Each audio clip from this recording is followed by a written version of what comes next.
I'm about to drop you into a fresh, creator's eye view of Apple's Mac Pro moment. Not a recap, but new take that feels like a hosted rant with insight. If you're watching this, you already know the Mac Pro has bowed out, but I want to unpack what it really means for pro workflows, product strategy, and where Apple's hardware philosophy is headed next. The hook I want you to feel from the start. This feels less like a retirement and more like a strategic pivot that quietly shifts where the pro market's money, power, and expectations land. Personally, I think the Mac Pro's fate is telling us something bigger about how Apple assesses upgradability and total cost of ownership when the raw performance baton is now effectively handed to Apple Silicon and specialized form factors. Let me lay out the core ideas I'm chasing here, and then I'll unpack them with my own take, plus what this implies for creators, studios, and Apple's ecosystem. Idea 1. The Mac Pro as an idea, not a product, finally retires. What this really suggests is that Apple's once clear ambition to offer a truly upgradable, modular Pro desktop hit a wall once silicon architecture moved away from upgradability. The 2019 Tower tried to echo the old Power Mac era, but Apple's decision to converge on Apple Silicon made expandability awkward, if not moot. From my perspective, this isn't just a hardware decision. It's a philosophical one. Do you want customers to endlessly add RAM, PCIe boards, GPUs, and storage, or do you want them to buy a tightly integrated, optimized system that scales through software and curated configurations? Why it matters. Professional workflows increasingly value predictability, reliability, and support circles over the tinkering freedom that used to define high-end Macs. If upgrades become a bottleneck, the incentive to invest in a Mac Pro-grade tower drops, and studios start planning around turnkey hardware bundles, often with shorter refresh cycles.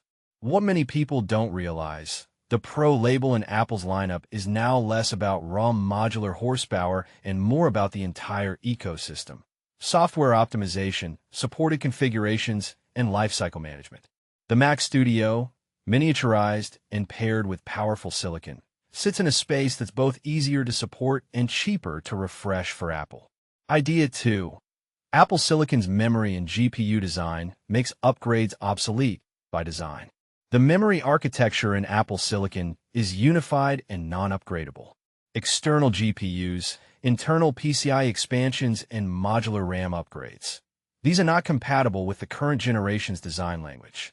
Combine that with integrated GPUs and a focus on high bandwidth, tightly coupled components, and you get a system that performs incredibly well, but is not meant to be opened, poked, and expanded like the old towers. Why it matters.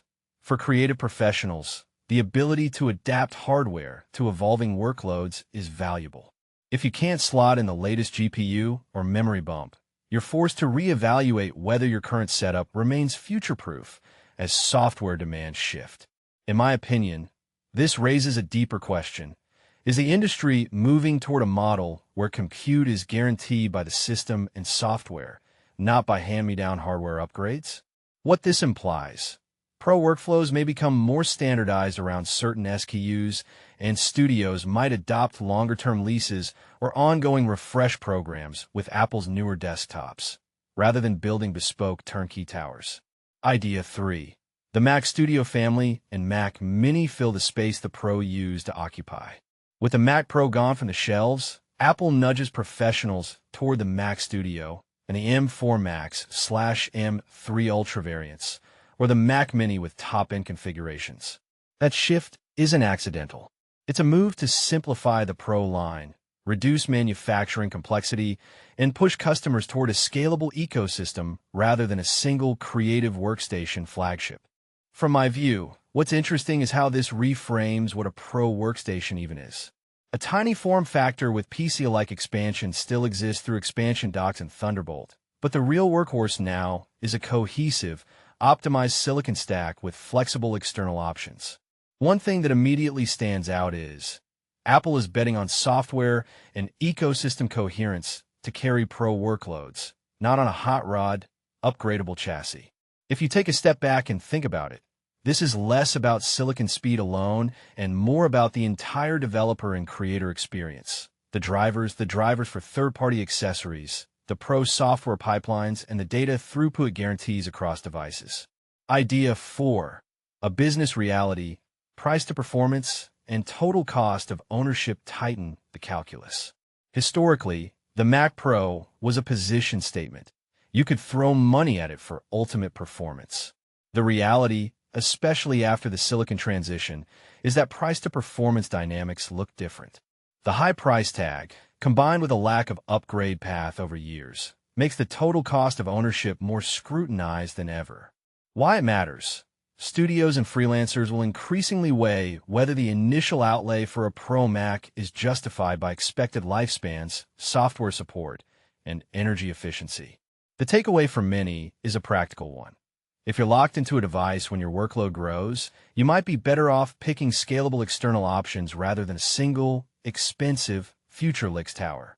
What this implies: a shift toward platform-agnostic pipelines, more reliance on cloud rendering, and a renewed emphasis on energy efficiency and quiet operation in professional environments. Idea 5. This isn't a tombstone for desktop Pro computing. It's a reorientation.